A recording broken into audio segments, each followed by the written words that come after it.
I have studied successful men and women. I have read biographies and autobiographies.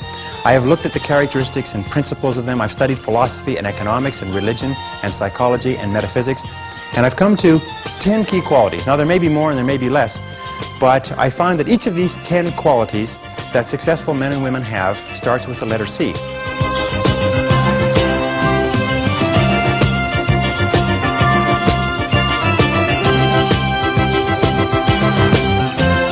That if you have these 10 qualities, there's nothing in the world that can stop you from being an outstanding success.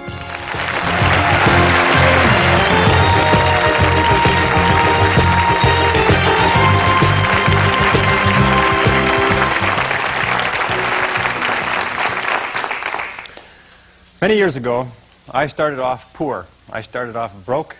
I started off pretty stupid. I started off having failed out of high school, and I drifted for a long time. I've done a good deal of traveling. When you are older, you call your drifting days traveling. And I've done a good deal of traveling. And over the years, I began to study the subject of success.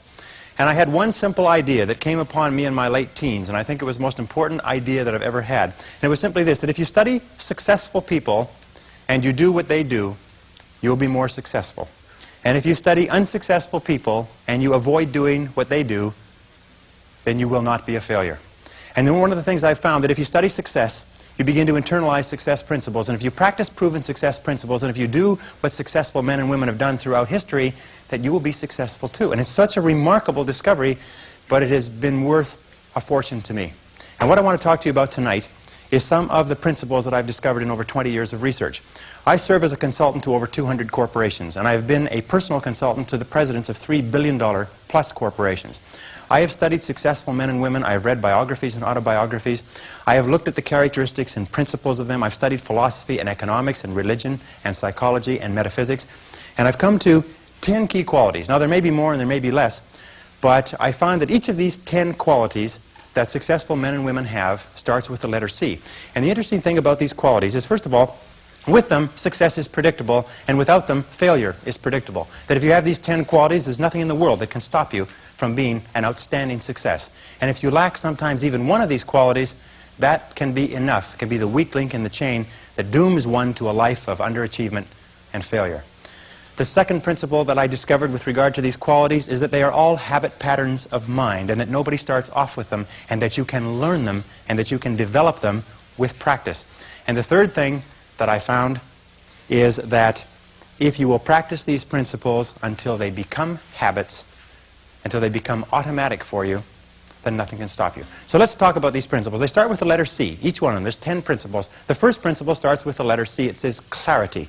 And clarity is the starting point of all success. It means clarity of thinking. It means thinking clearly, and it extends from thinking clearly to a series of other things.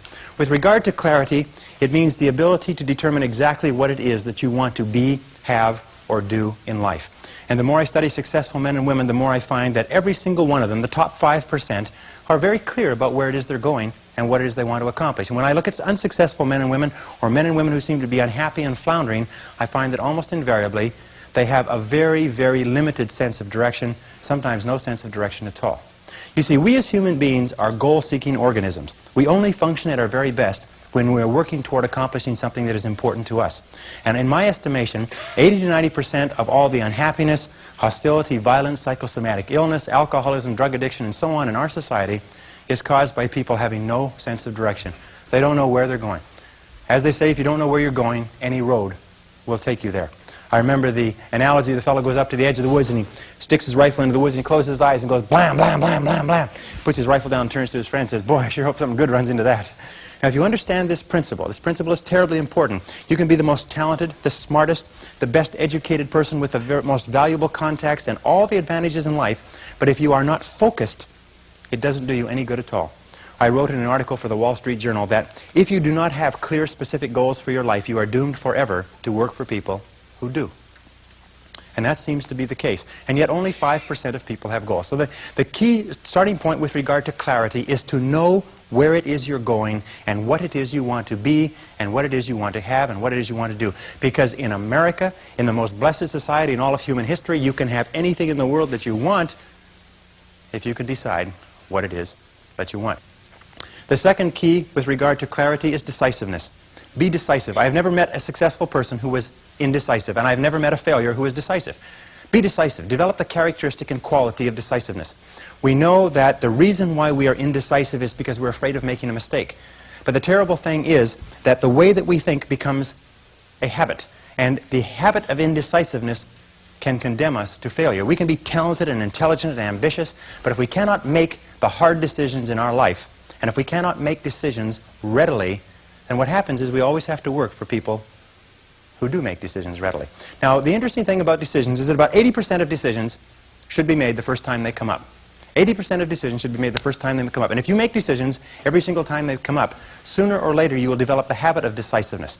You'll be very clear about what it is you want, and it's easy to make decisions if you know what it is you want to accomplish. One of the major reasons why people are indecisive, in my experience, is they have no idea what they want to accomplish. It's almost like they come to the crossroads, but they don't know which direction to go.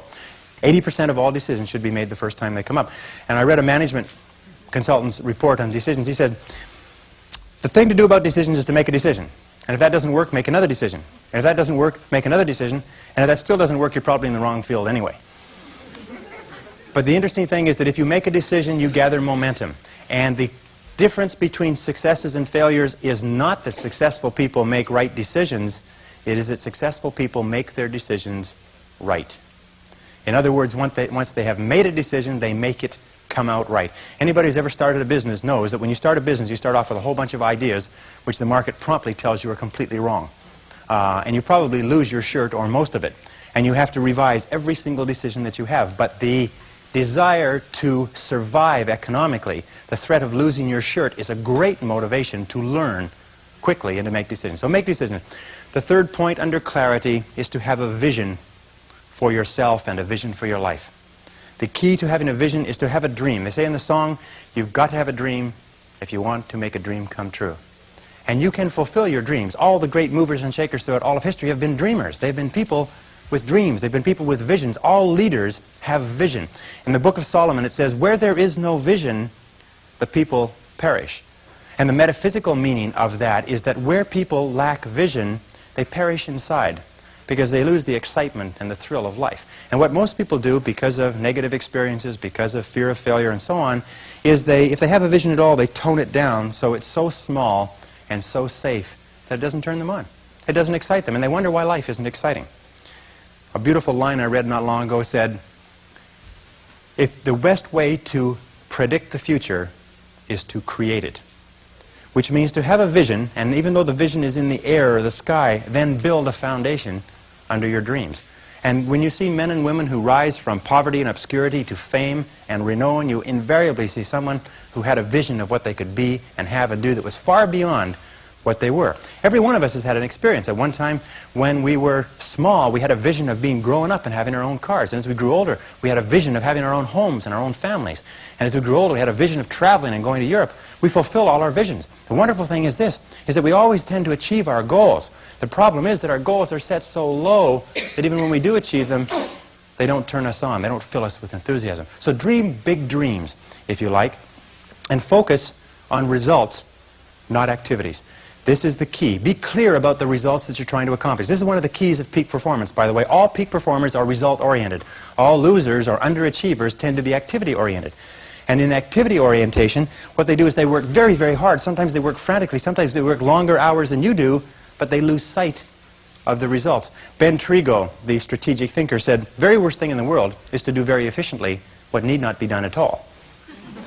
And many of us work very, very hard to do very efficiently what need not be done at all. And anybody who's ever had employees will tell you that every single day you come across your employees doing something very diligently, but it's completely irrelevant to the success of the business. So focus on results. Here's a key question to ask yourself in your working life. I think it's one of the most important key questions. I'll give you two. Number one is, what results are expected of me? What results are expected of me? Not what activities, but what results or what outputs, what am I supposed to produce in my job? A second question you can ask yourself is, why am I on the payroll? Why am I on the payroll? Many people, especially in sales, they make the mistake of thinking that shuffling cards and reading through their sales literature and organizing their multiple listings and having coffee with the other people and reading the newspaper advertisements that they placed last week, that this is all part of selling. No, selling is when you're face to face with a real live prospect who is willing and able and capable of buying a product. Everything else from that is self-delusion. What results are expected? The results that are expected of us in selling are sales. And the only time that we are working is when we are doing something that contributes directly to that result. Isn't that true? Of course. But of course, why do we do the other things?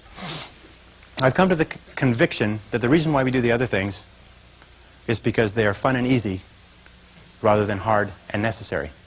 I think the major reason why people fail in life, if I can pass this on, which wasn't part of this, but the major reason why people fail in life is because of the expediency factor. That we always do, and we always take the fastest and easiest route to get the things that we want. But the fastest and easiest route in life is almost always the route to failure. It's short-term gain for long-term pain. We do what is fun and easy today instead of what is hard and necessary, and then we have to do what is hard and necessary at the end of our life when it's too late. And you'll find that the willingness and the ability to discipline yourself, to be clear about what it is you want, to be clear where you're going, to be clear about the results that you're expected to accomplish, and then to only work on those results. The ability to discipline yourself to do that is absolutely critical for success. It is not possible to conceive of a person being successful who is not capable of disciplining themselves to do what is hard and what is necessary rather than what is fun and easy. And especially when it comes to managing your time, when it comes to looking at what you should do on a day-to-day basis, focus on results, not activities. Now let me give you a method which has helped me. Write out your goals. All goals have to be in writing, by the way. If you don't have your goals in writing, then they're not really goals at all. They're merely wishes. And as they say, a wish is merely a goal without any energy behind it. Have your goals in writing. Write them out very specifically and clearly, and then do this. Every single morning, rewrite your major goals in the first person singular as though they already existed. Rewrite your major goals every single morning. Now, this should take you about 2 to 4 minutes, maybe 5. You can do it all in a paragraph. For instance, if your goal is to earn $50,000 a year, every single morning write, I earn $50,000 a year. If your goal is to be excellent in real estate, say, I am an excellent salesperson in my field. If your goal is to weigh a certain number of pounds, if your goal is to enjoy a certain kind of life, write down your major goals in the first person singular as though they already existed today every single morning. And then every single evening, take about 5-10 minutes, instead of watching television, just before you turn on the television, say, wait a second, I've got to review my progress. And sit down and review what you've done in the course of the day and say, what have I done right today? What have I done right that's moved me toward my goals? And second question is, what would I do differently if I had today to do over again? Those 4 steps, by the way, writing and rewriting your goal each morning, reviewing them in the evening, and asking yourself those 2 questions. What did I do right? What did I do that moved me toward my goals today? And what would I do differently if I had the day to live over? If you'll ask yourself those 2 questions, in the next 30 days, you'll accomplish more than you accomplished in the last 6 months. This is the most incredible method I've ever seen. I learned it some years ago. Just rewrite your goals every morning. Because every time you write your goals down, you're programming them into your subconscious mind. When you program them into your subconscious mind, you set up a field of vibration within your brain. And this law of attraction, based on this field of vibration, attracts into your life people and circumstances that harmonize with your dominant thoughts. Everybody here has had the experience of starting to read about a subject, think about a subject, become interested in a subject, and suddenly you started to attract into your life books, magazines, articles, conversations, people, opportunities to expand on that subject. Have you had that experience before? What you do is you create a force field, which we cannot explain scientifically, but it is a field of vibration that goes out from you and attracts back into your life everything that you need to realize your dominant goals. And everybody's had the experience of writing down their goals at the beginning of the year and opening up the envelope at the end of the year and finding that 80% of the goals have been accomplished. Have you ever had that experience? Absolutely remarkable, isn't it? The only problem with goals is that we don't set enough of them and we don't set them highly enough. You can have anything you want. Imagine you could have anything that you want, anything that you can hold in your mind on a continuing basis, you can have. Anything that you are crystal clear about wanting and are willing to pay the price to get, you can have. So clarity is the key. Be clear about what you want. Be clear about what you have to do to get it. Be clear about your vision. Be clear, speak, walk, talk, and act with clarity. And that's the final point with regard to clarity, is I have seen many men and women who have tripped themselves up by being beaters around the bushers, if you like. They are very careful about whatever they say, and by the time they say it, people have gone home for lunch. And one of the keys to success is to be very straight and to be very clear, be very precise. Interesting, one of the reasons why people do not speak to the point is for fear of offending others. Not true? For fear of offending others. Interesting study they did last year. They asked a great number of executives, male and female. They said, if you had to tell a person something unfortunate with regard to their career that was going to affect their lives, and this is something that you've known for a long time, how would you go about breaking the news to them? And each of the person described the strategy they would take. They would set up the timing right. They would start off with a talk about talking about subjects that they had in common. They would close the door and keep out the noise. Anyways, they went around and around, and they're all circuitous routes of how they would get to the point. And then they reversed the question. They said, how would you like to be informed of this same subject? And every single one of them said, I'd like to be informed in a straightforward way. I'd like somebody to tell me straight the news. You see, all of us want to be dealt with in a straightforward way because we know we can take whatever it is. But we think that everybody else is too fragile. So what we do is we pussyfoot and tippy-toe around and avoid giving them the news, and we finally do get the news to them. It sometimes causes more problems than is necessary. So be straightforward. Be clear in your language. Be clear in your actions. Let people know exactly where you stand, and let people know exactly what you've said and what you mean. Very, very important. And it takes practice, by the way. Every single one of these habit patterns, every single one of these qualities has to be learned by practice.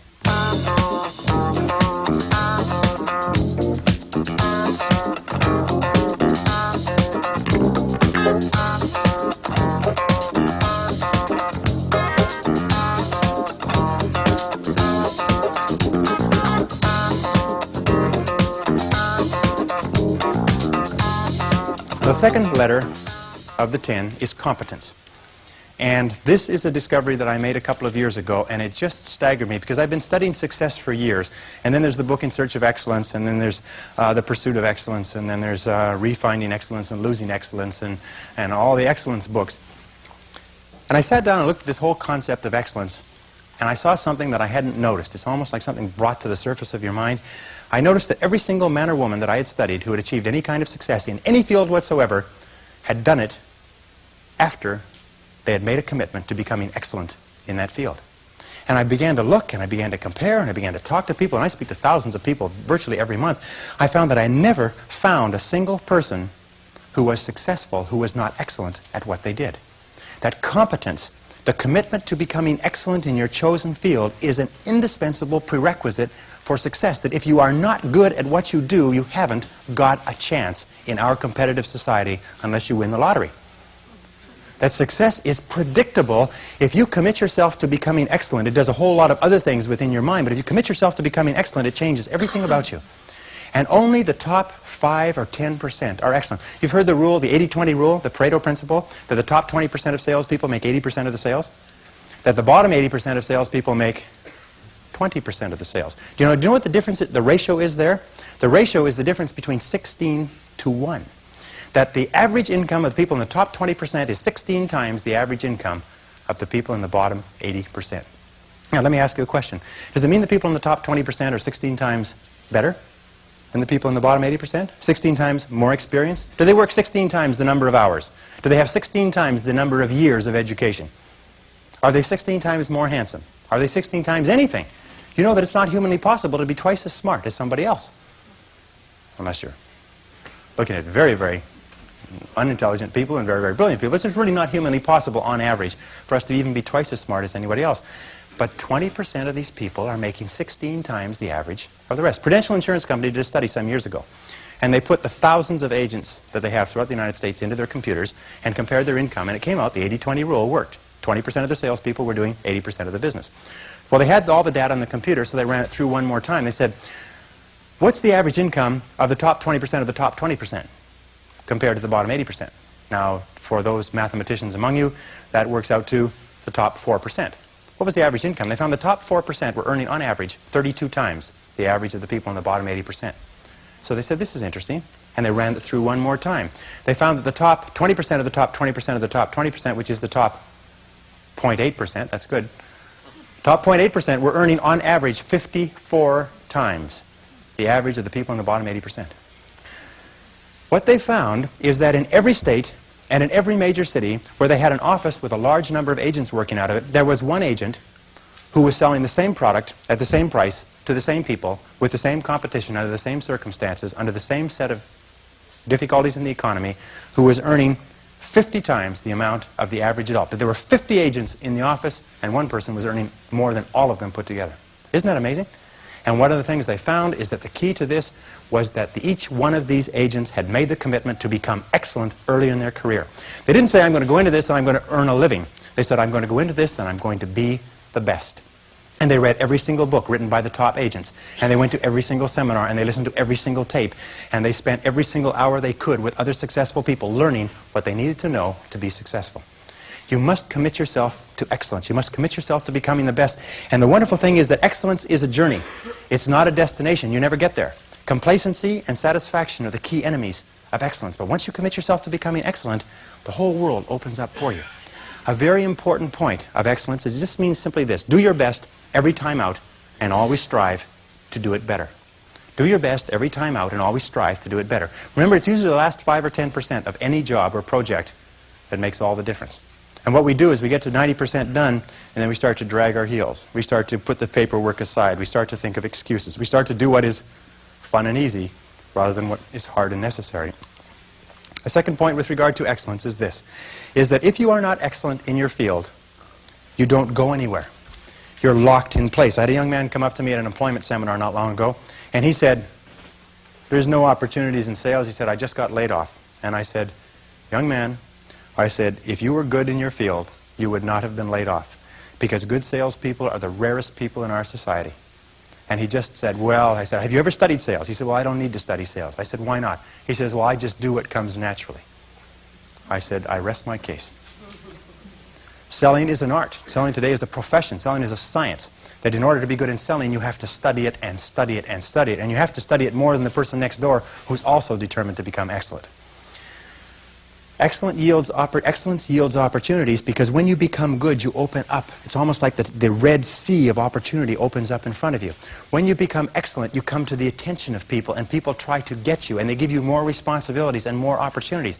And you know, when you put on your business card that you're the top person in your particular field, people like to buy from the best salespeople in their fields. And by the way, you can tell how excellent you are at any time. Any time of your life, you can tell how excellent you are. Very simple measure.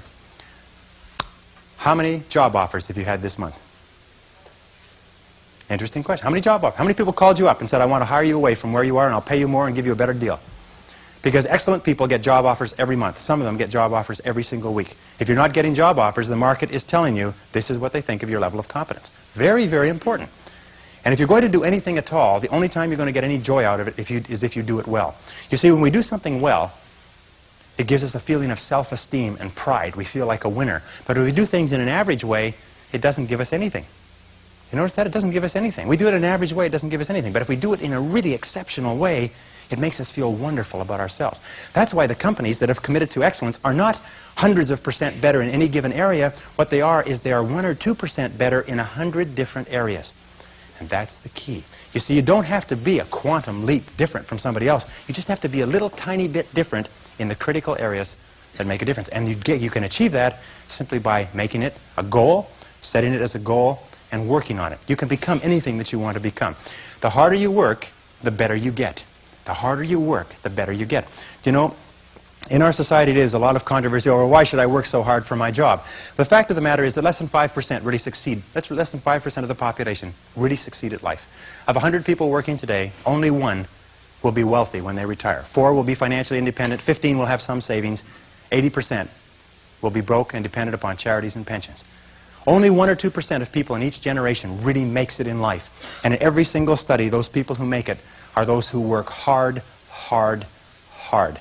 And if you think that it's hard to be successful, try being a failure. Try coming to the end of the trail with no money, dependent upon pensions, and you don't know what hard is until you try living like that. But if you work hard, the average self-made millionaire in America works 12 to 13 hours a day. Works about 60 to 65 hours a week. I'll tell you this with regard to hard work, that in our society you only work 8 hours a day for survival. Everything over 8 hours is for success. And if you're only working 8 hours a day, you're in trouble. If you're only working 8 hours a day, you better have a rich uncle, or you better have somebody else who's going to take care of you, because 8 hours a day only gets you survival in our society. Because it's so competitive that somebody else is working 9, they've got an edge on you. Somebody else is working 10, they've got a bigger edge on you. Every hour over 8 that you invest is an investment in your future, is an investment in your success. And if you put in the hours over 8, Whether it's studying or reading or working, if you put in the hours, it will pay off, and it will pay off in spades. It's like throwing seed in the ground. When you throw a seed in the ground, the plant that comes up is not just one seed, it's hundreds of seeds. There's a crop that you put in, but you must put the seed in the ground first.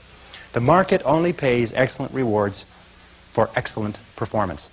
It pays average rewards for average performance. It pays below average rewards for below average performance.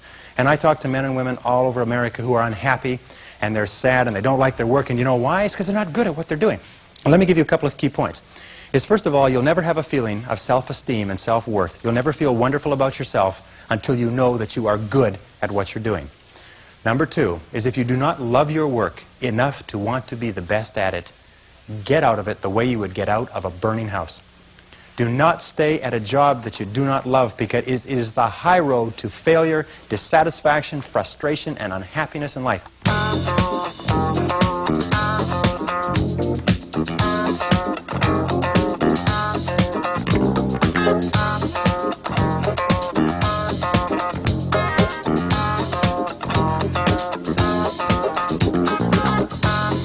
The next letter, C, stands for concentration.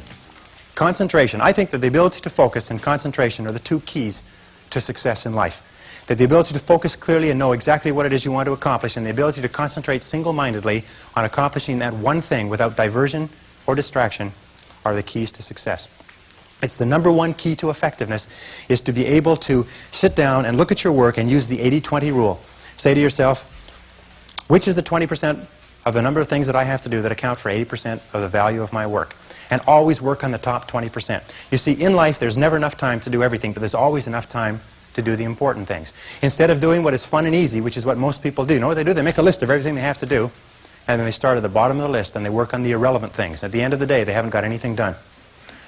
Successful people, peak performers, concentrate on the top items. And remember, anything other than working on the top items on your list is a waste of your time. And time management is not just time management is life management.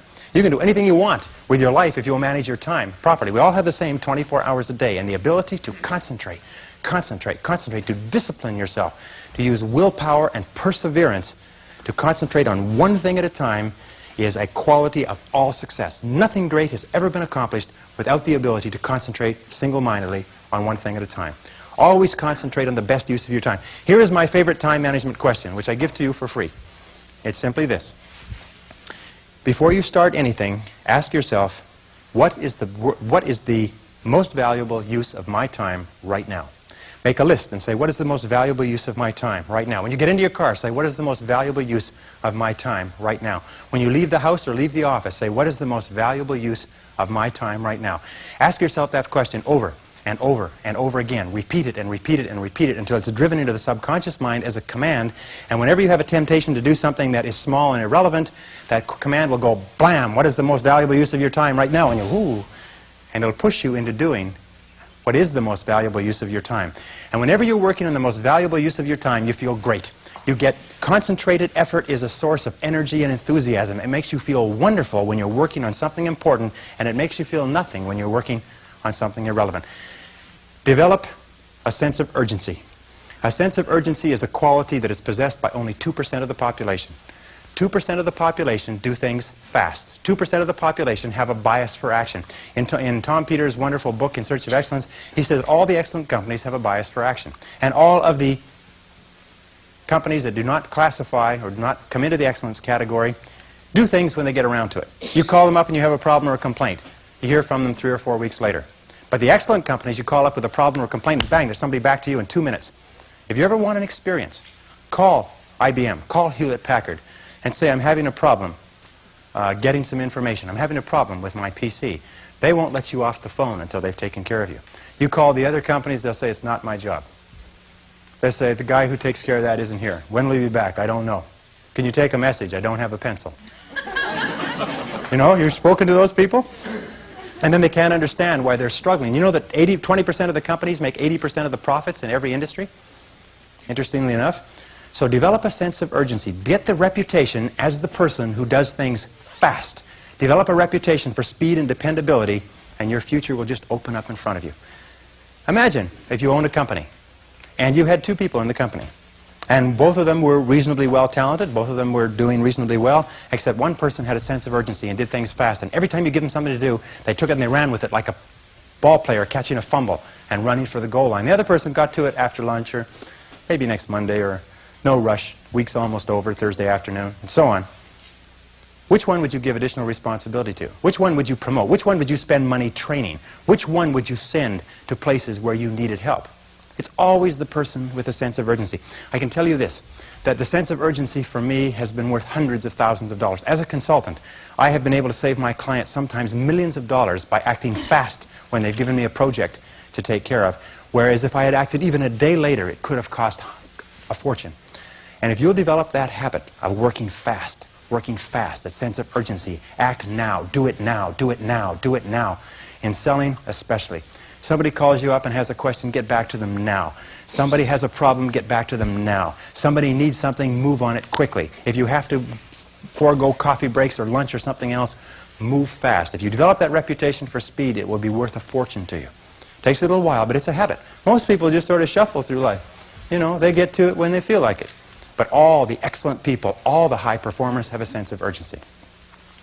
And finally, complete each job that you start. Get on with the job and stay with it till it's 100% finished. The difficulty that people have in completing their tasks is absolutely amazing.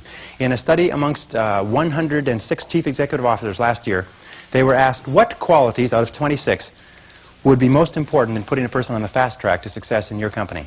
And they agreed almost unanimously on two qualities. Number one, the ability to set priorities, to determine what is relevant and separate it from what is irrelevant. And number two is a sense of urgency, the ability to get on with the job and get it finished fast.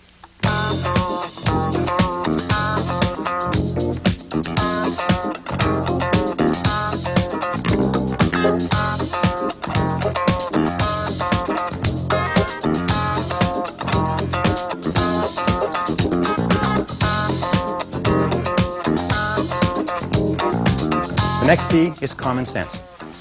Common sense, according to the Gallup organization that just did a wonderful book called The Great American Success Story, they surveyed 1,500 people in Marquis' Who's Who in America, 1,500 of the most respected men and women in America, and they asked them, what do you consider to be the most important single quality of success? And they agreed almost unanimously on common sense. Just common sense. Good common sense. As my friend Charlie Jarvis says, the average person has an enormous amount of common sense because they haven't used any of it yet. You can train your mind to have common sense. You can train your mind to think things through before acting. In my experience, action without thinking is the cause of every failure. Action without thinking is the cause of every failure. And common sense comes from taking the time to think things through before you act. Listen to your intuition. Your intuition is one of the best guides that you possibly have. You know from some of the other work that we've done is that each person has inside them an intuitive sense which will always give you the exact right answer for you. They've done some studies between men and women. When they test women's intuition, you've heard of women's intuition, everybody's heard of women's intuition, they find that when you give men and women tests and they're asked to answer on the basis of their intuition, men's intuition is equally as accurate as women's intuition. The only difference is that in real life, women have the intelligence to listen to their intuition, which is why they're smarter than men. And men do not listen to their intuition. Instead, they override their intuition because they're trying to get something they want the fastest and easiest way, even if their gut feeling says don't do it. Has anybody here ever gone against their intuition and had it work out? No. Your intuition will always give you the most accurate answer for you. It's almost like an inbuilt computer that will take all of your life experience and knowledge and everything going on around you and give you exactly the right answer. So listen to your intuition. Learn from your setbacks. This is one of the characteristics of high-performing men and women, is that every single time they have a problem or a difficulty, they sit back and they dissect it and they learn everything possible from it. They try to develop general principles from each setback. They say, what is the valuable lesson I can learn? So you take a look at everything that has happened to you, take a look at the very most difficult experience that you're in right now, and ask yourself, what is the most valuable lesson I can learn from this experience? And believe me, if you look for the lesson, in the Bible it says, seek and ye shall find. It doesn't say seek and occasionally you might find something. It says seek and ye shall find. If you look for the valuable lesson or the seed of an equal or greater advantage or benefit in every difficulty, you will find it. It's always there. And I love the line from Socrates that says, the unexamined life is not worth living. Which means that the life where you do not take the time to reflect on your experiences. Aristotle said that wisdom is an equal measure of experience plus reflection. And the reason so few people have wisdom is what they have is experience, experience, experience, but they never take the time to sit back and reflect on what's happening to them, reflect on what they're learning. How many people here have seen people get out of bad relationships and get immediately back into bad relationships? Or get out of a lousy job and immediately join a company and get into another lousy job? What is the natural thing that people do? They get fired or laid off from a job, they quit, they go down the street, they look for what? Another job exactly like it.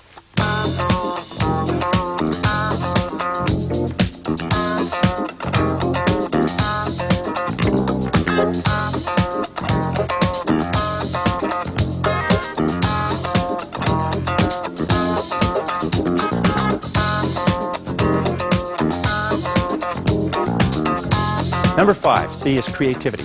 Tap your creative potential. Accept the fact that every single human being is a genius, and all successful men and women are creative. They're creative in that they respond to their world differently. They ask questions. They're flexible. They're curious. You know what the hallmark of creativity is? Curiosity. The hallmark of ignorance and stupidity is the cessation or stopping from asking questions. And I have worked with some of the brightest men and women in this nation, and I find that the smartest people of all, the ones that have the greatest education and the most experience, are the ones who ask the most questions. They ask questions almost as if they were children, but they never stop asking questions. They're very open and flexible, and they have the ability, once they learn a new piece of information, to drop what they're doing if the new information contradicts it and do something else. Do you know what most people do? Most people keep on doing what they're doing until they run into a wall. As they say, the more you do of what you're doing, the more you'll get of what you've got. Someone pointed out to me not long ago, and I think it's very true, is that all changes in our life come with the input of new information. That if we do not have new information, we keep on doing the same thing forever as the result of inertia. And creative people are always looking for faster, better, easier, cheaper, newer ways to do things. Remember, 80% of everything that we are doing today in our general business will be different 5 years from now. 80% of the products that we use, the food that we eat, the cars we drive, the music we listen to, the movies we go to, even the streets we drive on, 80% of everything will be new in 5 years. That's how rapidly things are changing. According to the research, all you need is an idea that's 10% new to start a fortune. An idea that's 10% new. As a matter of fact, an idea that's more than 10% new is probably too new for the average consumer to accept it. An idea that's 10% new. Interesting point. The single greatest source of self-made millionaires in America. Do you know what industry it is? Can you guess? You wouldn't believe it. Dry cleaning. Dry cleaning shops is the greatest single source, one industry that's contributed more self-made millionaires than any other industry. Dry cleaning shops.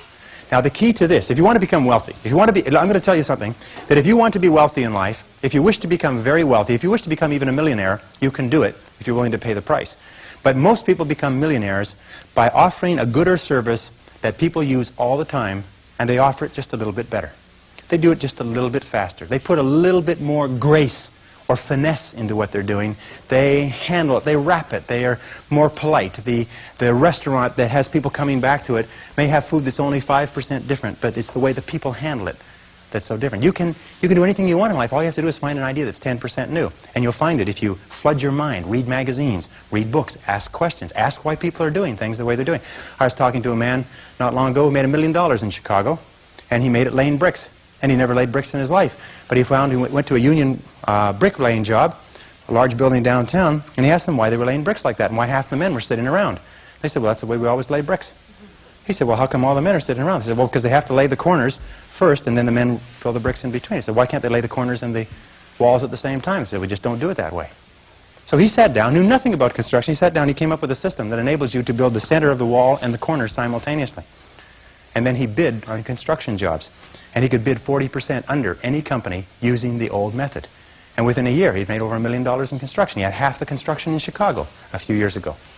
And he didn't know anything about it. Look for ideas. Keep your mind open and flexible. Ask questions. Remember, one new idea is all you need to start a fortune.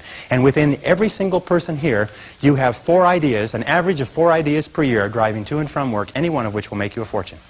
Any one of which will make you wealthy. How many times, I can prove it to you. Want me to prove it to you? How many times have you been going about your daily business and you see the need for a product or service? And you say, now I wonder why somebody doesn't produce that. And about 2 or 3 years, then you say, well, it can't be any good. I thought of it after all. Like Groucho Marx, when he resigned from a club once, he said, I wouldn't be a member of a club that would have, I wouldn't stay in a club that would have me for a member. Have people like me for a member. So we get those ideas, and we say, well, it can't be any good because I thought of it. And then 2 or 3 years later, a company comes out with that idea, or some company comes and makes $1 million at it, and you say, I thought of that idea 2 or 3 years ago. Every single person here has had that experience. What you have to do is trust your ideas. Trust your ideas. If you decide that you're going to earn a certain amount of money, that you're going to achieve a certain level of wealth, that you're going to achieve a certain life estate, and you program that into your subconscious mind, and you then turn it over to your intuition, you will get the ideas, the insights, the inspirations necessary to achieve your goals. And that's the only difference between very wealthy, successful people and the average person, is that they simply follow their intuition. They're not smarter, they're not different, they're not more educated, they're not more talented, they just follow that inner guide.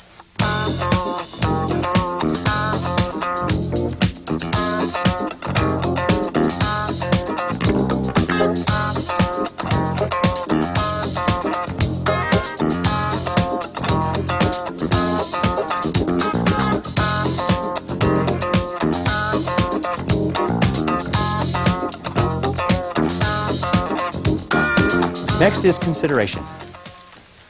Consideration is based on the fact that the quality of your relationships with other people, more than anything else, will determine your success in life. How well you get along with other human beings, your quality of interaction will determine your happiness, your success, your achievements, your wealth, and anything else. Charles Schwab, the founder of U.S. Steel, said that I will pay more for the ability to get along with others than for any other skill in America.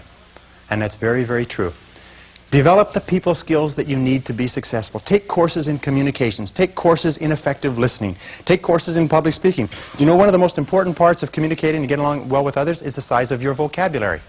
You've probably heard that before. The size of your vocabulary, your ability to express yourself orally, your ability to stand on your feet, your ability to write effectively and get your point across to others will have a tremendous impact on your life. Because you cannot imagine a successful person who cannot communicate effectively with other people. And you can develop the capacity to be an excellent communicator. If you were to learn one new word a day, if you were to make an effort by carrying a dictionary around, I have taught myself French, Spanish, German, and smatterings of about 10 other languages. And the way I taught myself that was I learned the basic vocabulary, I studied it, learned the basic vocabulary, and I carried a dictionary around with me. And every time I saw a word I didn't know, I looked it up in the dictionary. And within a very short period of time, I could eat, live, walk, talk, and speak fluently in those 3 societies. And I've traveled all over the world in those 3 languages. Sometimes I get in a position where I'm talking to a person in French and a person in German and a person in Spanish, and my mind goes, and I end up babbling. But nonetheless, you can learn it just simply by looking up the word. If you looked up one word a day, which would be 365 words a year, within 5 years, you'd be one of the best educated people in history. Because every word that you learned would introduce you to about 10 more. It sort of open the door to about 10 more. The average child learns almost 5,000 words in the first 5 years of life. The average adult learns less than 5 words a year. And yet words are the tools with which we think. That the more words we have, the better is our thinking. Just like the more tools a craftsman has, the better is what he creates. The more words we have, the better is the world that we create. So communications is important. The most important part about consideration is to practice the golden rule. I think that the golden rule, which is based on the law of sowing and reaping, whatsoever that you would have men do unto you, do you so unto them. You get out of life exactly what you put in. What you sow in your relationships, you reap in your relationships. The golden rule is the key to consideration. But you can practice, you can learn to be more effective with other people. You can take courses in it. You can study behavioral psychology. Everybody in sales should be an expert on behavioral psychology. And whenever I hear a person say, well, I don't need to study that, I do, it comes naturally, the person is saying, I'm determined to be a failure for the rest of my life, and I'm announcing it to anybody who will listen. Because sales is so precise. The ability to communicate and to persuade and influence other people is such a complex field that some psychologists study it all of their lives. If you become excellent in it, you can write your own ticket. Almost all entrepreneurial fortunes, people who start with nothing and become millionaires, do it because they're good salespeople. They're good at convincing others. They get excited about their ideas, but they have the skills to be able to persuade other people to go along with them. Does that make sense?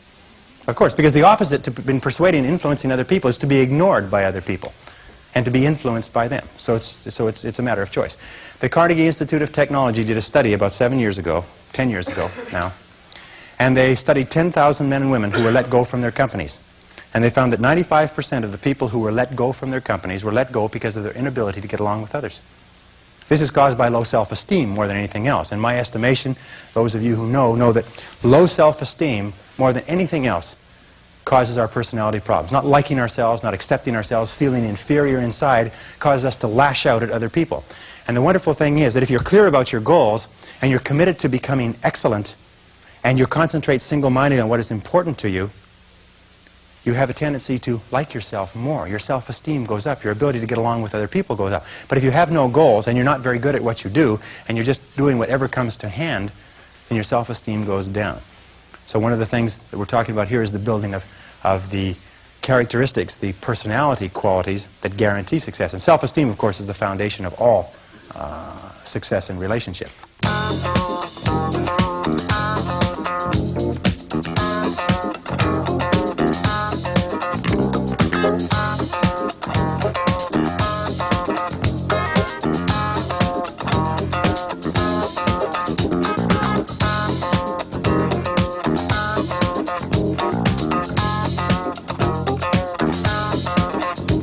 Well, the seventh C is consistency.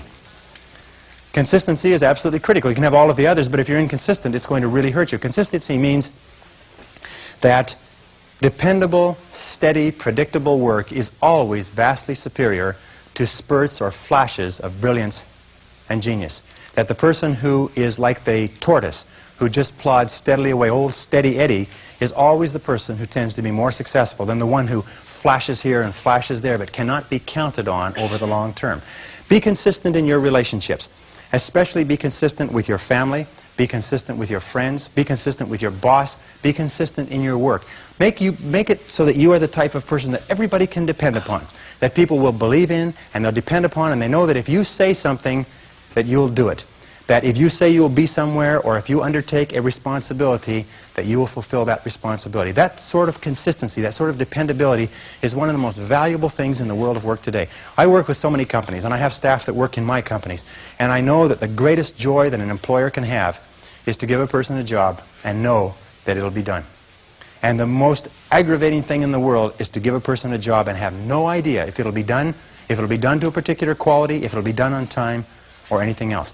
Just being the steady person. You don't have to be a genius. You don't have to...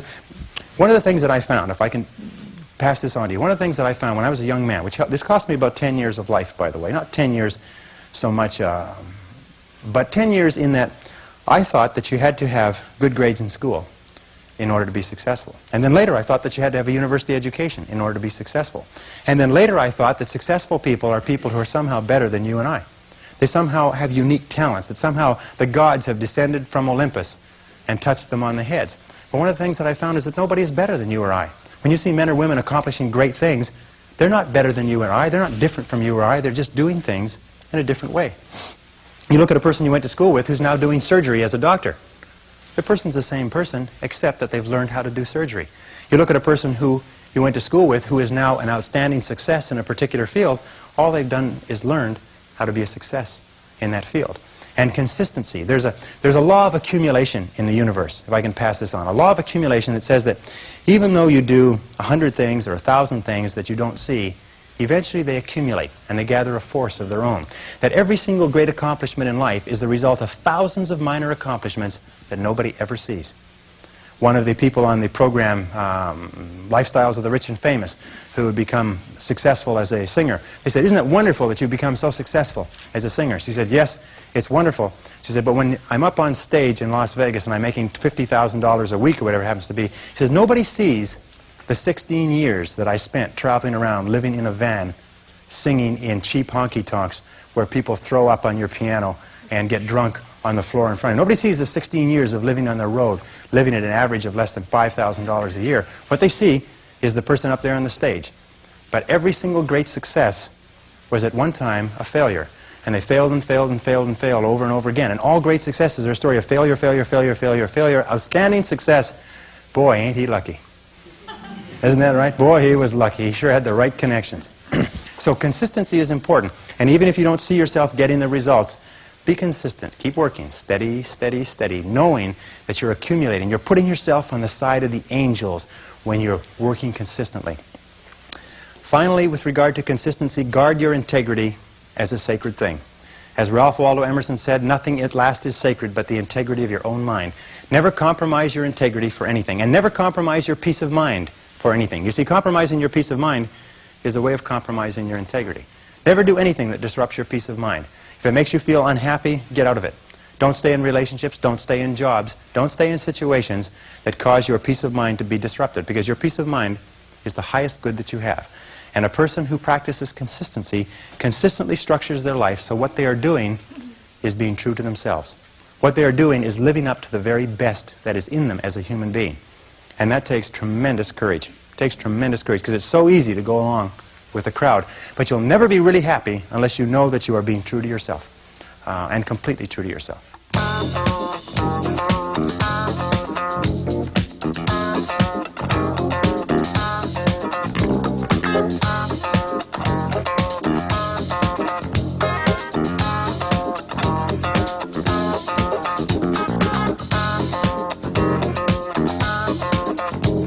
The next C is commitment. I have found that the ability or the willingness to make a complete commitment to a job, a commitment to a relationship, a commitment to a profession, to make a commitment is one of the hardest things that human beings do. That very few people make commitments. That most people in this room, I hate to say it, most people in this room are not totally committed to their work. Oh yeah, they're doing it, they're in it, they're doing a reasonably good job, nobody's fired them yet, right? But they're not committed, their whole heart isn't into it. And yet no success is possible without commitment. Who is it that Emerson said that every great achievement is the triumph of enthusiasm? That the ability to commit yourself enthusiastically, wholeheartedly, 100% to what you want to do is the starting point of all achievement? That if you cannot commit yourself wholeheartedly, it probably means that it's not right for you? And that all of us in life seek for something that we can commit ourselves to. Alan Cox, in his book The Achievers, which came out last year, found that the executives in the corporations that he studied who achieved the very most in the shortest period of time had found the proper niche for themselves and had lost themselves in their work. Dr. Shirley Blotnick's study of self-made millionaires, 83 out of 1,500 people became self-made millionaires over 20 years. He found that the one quality that they all had in common was that they picked work that they loved, they specialized in that work, they became very good in it, and they eventually became paid very well for it, and then they held on to the money. I throw that last one in because I know a lot of you can relate to that. They held on to the money. They didn't gamble or speculate. They were very conservative with their money. They got paid more and more, and they held on to it. One of them started off cleaning toilets on the night shift for an airline. And today he's the president of the airline and makes $1,950,000 a year. Now, he's been with the airline for 35 years, but it's not difficult to become a millionaire when you're making $1,950,000 a year. Even with taxes, you can still do pretty well. He found that the quality that separated these people from the ones who struggled for 20 years and weren't much further ahead than when they started was that they became totally absorbed in their work, totally committed to their work. They lost themselves in their work, and when they lifted up their head about the age of 43, 44, their accountant told them, by the way, you're worth over $1 million now. Did you know that? Most of them became wealthy without even knowing it. And so it's important that you find the work that you can commit yourself to. It's important that you find the relationship you can commit yourself to. And if you are an employer and you have people working for you who are not committed to their work, these people are like rotten apples in a barrel. I have found that people who are not committed to their jobs are people who will always cause trouble within an organization. And that people who are committed, you don't have to be the most talented, and you don't have to be the best looking, you don't have to be the best educated, but if you're committed to your work, you'll do more than all the people with all of those blessings. So commitment is important.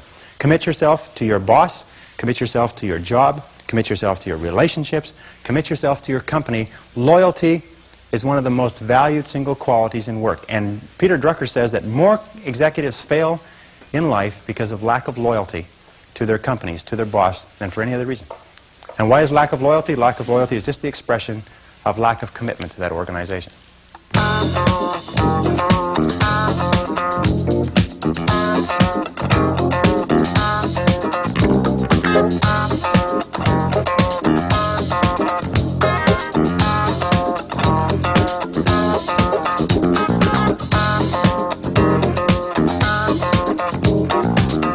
Courage is the outstanding quality of all leaders. Courage means that you have the ability, you have the willingness to confront your fears. Because what I've found over the years is that brave people, courageous people, are not people who are not afraid. They're simply people who master their fears. They're simply people who face their fears, confront their fears. And Mark Twain said it many years ago. He said, with regard to fear, he said, do the thing you fear, and the death of fear is certain. Now, fear and courage tend to be habits. That if you are afraid and you give in to the fear and you back away, it becomes a habit to back away whenever you're afraid or unsure. If you're afraid and you force yourself to confront the fear, it becomes a habit to confront the fear whenever you find something that you're afraid of. And you'll find that most fears disappear when you confront them. And most fears, fears of failure, fears of rejection, fears of loss, fears of pain, fears of limitation, fears of the loss of a relationship, fears of ill health, most of these fears disappear when you confront them head on. It's almost like as you push them, they just turn into smoke and disappear. Dare to go forward in your life. Dare to go forward in the direction of fulfilling your potential. When I was, many years ago, I was a karate student. I was also a karate instructor, and I competed in 3 international championships. And one of the things that I learned from my best karate instructors, and I studied under 6 world champions, is they told me that when you fight, always move forward. Even if you're only moving forward a half an inch at a time, you just always move forward. He said, when you're moving forward, 100% of your attention is forward. But if you're moving backward, even a half an inch at a time, half of your attention is always behind you and where you're going. So always move forward. Always dare to go forward. Whenever you have a choice of either staying still and playing it safe or moving forward, move forward. Not because you'll necessarily succeed every time, because it reinforces and cements the habit of moving forward. And most people, when they have a choice of moving forward or playing it safe, play it safe. But I think General Douglas MacArthur said there's no security in life, only opportunity. Life is very perverse in a way, because the more we seek security, the less we have it. And the more we seek opportunity, the more we have security. Helen Keller said this beautifully. She said, life is either a daring adventure or nothing at all. That the tendency, she said, in the earlier parts of this statement, she said the tendency to seek security is the low road to failure. That courage is absolutely essential. And one of the things that I used to think that if you were really courageous, eventually you got to the point where you weren't afraid. I'm going to tell you something, that if you're not a little bit afraid, at least 3 or 4 nights a week, you're not trying hard enough. If you're not falling on your face over and over again, if you're not trembling when you go to sleep with your heart pounding, then what is happening is you're not trying hard enough. You're living too far within your potential. That all really successful people live on the outside edge of what they're capable of. And it's always a little bit scary on the outside edge, because we all have feelings of uncertainty. We all have fears. We all have doubts that hold us back. But the brave person is simply the person who moves forward and keeps taking the chance. And you cannot imagine a successful person without courage. You cannot imagine a successful person without the courage to face and confront their fears and to move forward. In my experience, the fear of failure is the greatest single reason for failure in adult life. The fear of failure, the fear of making a mistake, of losing our money, our time, our effort, is what paralyzes us and holds us back. But the fear of failure is a habit which can be counteracted by the habit of courage. And if we don't overcome that fear of failure, then we'll just be like the 80-90% that do not fulfill their potential. See, the wonderful thing is only a few percentage of people fulfill their potential in any generation. And we can join those people simply by deciding to do so and doing what the other people do. It's as simple as that. If we decide to become an engineer, what do you study? You study engineering. If you want to become a better cook, what do? You study cooking. Do you try to do it all by yourself? No, you get cookbooks, you take classes, and so on and so forth. If you want to be successful, if you want to fulfill your potential, study the men and women who are fulfilling their potential and just do what they do. And finally, with regard to courage, the great expression of courage is to persist in the face of adversity. To persist when things really get rough. To be able to pick yourself up and pick yourself up over and over again. And believe me, if you decide to go for the goal in your life, you're going to get knocked down over and over and over and over again. Every single week you're going to have heartaches and disappointments and frustrations and setbacks and obstacles. But without those obstacles, no success is possible. You see, the only way we can be successful is if we develop momentum. And we cannot develop the momentum unless we are struggling with obstacles. And struggle with adversity goes hand in hand with all great success. What most people do is they back away from adversity. But if you want to see if you're a brave person, what they call the 4 o'clock in the morning courage, wait when things go completely to pieces, when things are the worst, when your very best deal falls apart and your rent is late and you're tired and you're sick and everybody is mad at you and your car doesn't work, then it's the person that picks themselves up and says, nothing is going to stop me. You know, the best quality in the world that you can develop, and I give it to you because I made it my life's habit to develop this quality. I hope I've got it, but I don't know for sure. But the quality is to develop the quality of being unstoppable. Develop the quality of being unstoppable. Say in yourself that no matter what life throws at me, it'll never stop me. No matter how rough it gets, I will never quit. And nothing will ever stop me. Make the decision that you can be tired, you can be worn out, but nothing is ever going to stop you. That's a wonderful decision. Because then no matter what life throws at you, you pick yourself up. And you say, okay, give it your best shot, as Fonzie says. Nothing is going to stop you. It's a wonderful feeling. It's a wonderful feeling. It's the basis of self-esteem.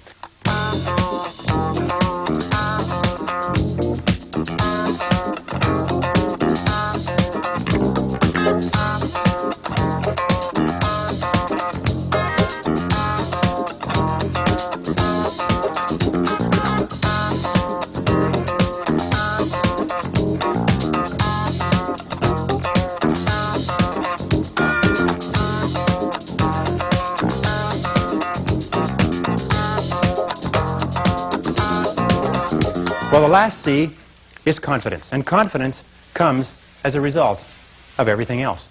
If you do all the things that we've talked about, if you concentrate on becoming excellent, concentrate single-mindedly, be clear about your goals, consider other people, practice the golden rule, if you practice courage, if you practice consistency, if you practice all of these, then pretty soon you develop a level of self-confidence. See, confidence comes as a result. You don't get confidence out of a bottle. You don't get confidence from a pill. You can't learn confidence in a motivational seminar.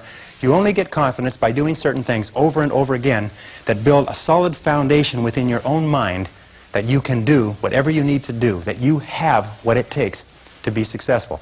Self-doubt is the great paralyzer of all activity. We all have self-doubt. And the way we overcome that self-doubt is by doing the things that we would normally back away from. As I say, continue to move forward. Self-confidence begets great achievement. You cannot imagine a successful person with lacking self-confidence. That the wonderful thing is this, and I learned this from a very great man who died recently, is that if you persist until you succeed at achieving a goal that is important to you, and you complete it like a degree in school, or you wrap up a sale, or you make a career successful, you plug into your subconscious mind a success pattern. And then the subconscious mind, running on the basis of inertia, attempts to adjust your words, actions, and feelings to duplicate that success pattern. And that's why they say nothing succeeds like success. That once you've been successful, you have a pattern set down which will enable you to apply that pattern to another part of your work to be successful in that. And the more you succeed, the more this pattern of success is reinforced. And you'll finally reach the point where it's impossible for you to fail if you succeed enough times. Because you will have within you a self-adjusting mechanism that will guarantee your success.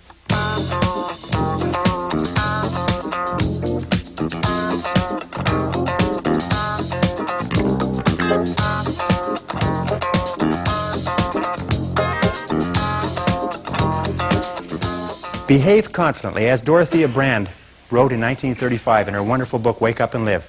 She said the key to success is this. She said, go confidently in the direction of your dreams. Act as though it were impossible to fail. Go confidently in the direction of your dreams and act as though it were impossible to fail. And this brings us to the most important part, if I can just summarize in 1 minute. It is this, is that your true beliefs are only and always expressed in your actions. It is not what you say or what you intend that tells what you believe, but only what you do. Your actions are always the true measure. And the interesting thing that we've learned in behavioral psychology is this, that if you do not feel self-confident, courageous, consistent, like concentrating, clear, and so on, if you don't feel like it, and most of us start off not feeling like it, if you will act the part, if you will pretend as though you have the quality already, the feelings will generate the actions, and the actions will generate the feelings.